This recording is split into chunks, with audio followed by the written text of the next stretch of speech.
Hi guys, நான் உங்கள் ரம்யா. இன்றைக்கி நம்ம இந்த வீடியோவில் என்ன பார்க்க போகிறோம் அப்படின்னா, கவர்மெண்ட் பார்க்கு எப்படி இருக்குது இங்கே அமெரிக்காவில் அப்படிங்கிறத நம்ம இந்த ஃபுல் வீடியோட பார்க்க போகிறோம். பாருங்கள் எப்படி இருக்குங்கிறத நான் ஓவராலாக வியூவில் காட்டுறேன்.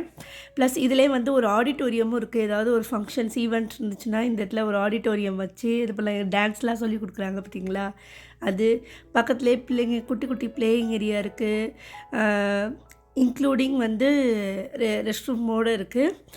அப்புறம் இன்னொன்று என்னென்னா, இங்கே வந்து பிக்னிக் ஸ்பாட் மாதிரி வந்து வச்சுருக்காங்க.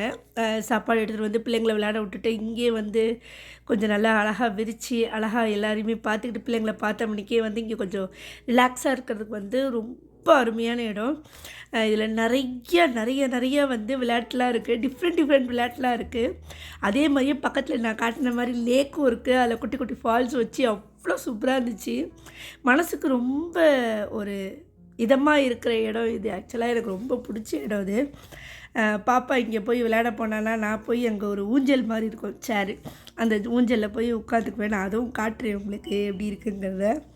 பாப்பாவுக்கு வந்து ரொம்ப ஃபேவரட்டான பிளேஸ். அவள் வந்தான்னா ஒரு 2 மணி நேரம் 3 மணி நேரம் வந்து எங்களை தேடவே மாட்டாள். அவள் பாட்டுக்கு உட்காந்துட்டு ஒவ்வொரு ரைடாக ஒவ்வொரு இதாக விளையாட்டாக போய் விளையாண்டுக்கிட்டே இருப்பாள். முன்னாடி ஒரு விளையாட்டு ஏரியா காட்டினேன்னா இது 2வது ஒன்று.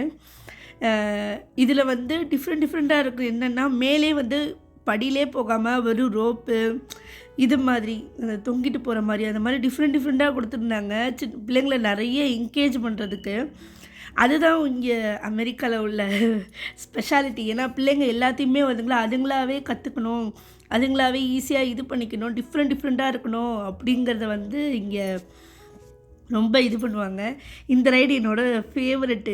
இப்போ நான் காட்டியிருக்க இந்த ரைடு வந்து ஒரு தடவை தள்ளினா போதும் அதுவாகவே அழகாக போய்ட்டு அழகாக வரும். பெரியவங்க முதற்கொண்டு நம்ம விளாட்லாம். இது இப்போ நான் காட்டியிருக்கிறது வந்து ஒரு சின்ன பார்க் மாதிரி. அங்கே வந்து என்னென்னா, இப்போ பர்த்டே ஃபங்க்ஷன்ஸ் ஏதாவது ஈவெண்ட்ஸ் அப்படின்னாங்கன்னா அந்த இடத்த வந்து நம்ம புக் பண்ணிக்கலாம். நம்ம புக் பண்ணிட்டோம்னா அதுக்கு ஒரு ஏரியா இது ஒரு போர்டு போட்டுருவாங்க. அந்த சைடு வந்து ஒரு பர்த்டே பார்ட்டி நடக்குது அப்படின்றத போர்டு போட்டுருவாங்க. அந்த சைடு யாரும் வர வேணாம். அவங்க வந்து அந்த ஒரு ஈவெண்ட் மாதிரி ஃபுல்லாக அவங்க ஆர்கனைஸ் பண்ணி அவங்க இது பண்ணிப்பாங்க. இப்போ நான் இதை காட்டுற இந்த இது வந்து ரொம்ப என் மகளுக்கு வந்து ரொம்ப ஃபேவரெட். பாப்பாக்குன்னு மட்டும் இல்லை, எங்கள் எல்லாருக்குமே வந்து ரொம்ப ஃபேவரெட். வர குட்டி பிள்ளைங்க கொண்டு வந்து அதில் அழகாக வந்து மியூசிக் போட்டுட்டு அதை தட்டிட்டு போகும். என் பொண்ணு வந்து அம்மா இங்கே வாங்கம்மா, இதையும் காட்டுங்கம்மா, இதுவும் நல்லாயிருக்கும், எனக்கு ரொம்ப பிடிச்சதுன்னு காட்டுங்கம்மான்னு மெனக்கட்டிட்டு கூப்பிட்டு வச்சு அதை வந்து மியூசிக் வந்து ப்ளே பண்ணி காட்டினா. அவ்வளோதான். இதுதான் வந்து ஓவராலாக பார்க்கோட வியூவு. அவ்வளோதான் இந்த வீடியோ உங்களுக்கு வந்து பிடிச்சிருந்துச்சுன்னா லைக் பண்ணுங்கள், ஷேர் பண்ணுங்கள், மறக்காமல் கமெண்ட் பண்ணுங்கள். அப்புறம் சப்ஸ்கிரைப் பண்ண மறந்துடாதீங்க. நான் சொன்னேன்னே உங்களுக்கு ஊஞ்சல் எனக்கு ரொம்ப ஃபேவரட்டான ஊஞ்சல் இந்த ஊஞ்சல் தான். இந்த ஊஞ்சலில் உட்காந்து அழகாக இயற்கையை ரசிக்கிறது ரொம்ப பிடிக்கும் எனக்கு. அப்புறம் இந்த வீடியோ பார்த்தவங்க எல்லாருக்குமே தேங்க்யூ ஸோ மச் ஃபார் வாட்சிங். இன்னும் நிறைய வீடியோ வரும். அப்புறம் இன்னும் ஒன்று, இது வந்து பெரியவங்க வந்து சும்மா எக்ஸசைஸ் பண்ணுவோம்ல அந்த ஒரு ஏரியா வெளியில் பார்க்கிங் லாட் கிட்டக்க இருக்கும். அப்புறம் தேங்க்யூ ஸோ மச் ஃபார் வாட்சிங். பாய்.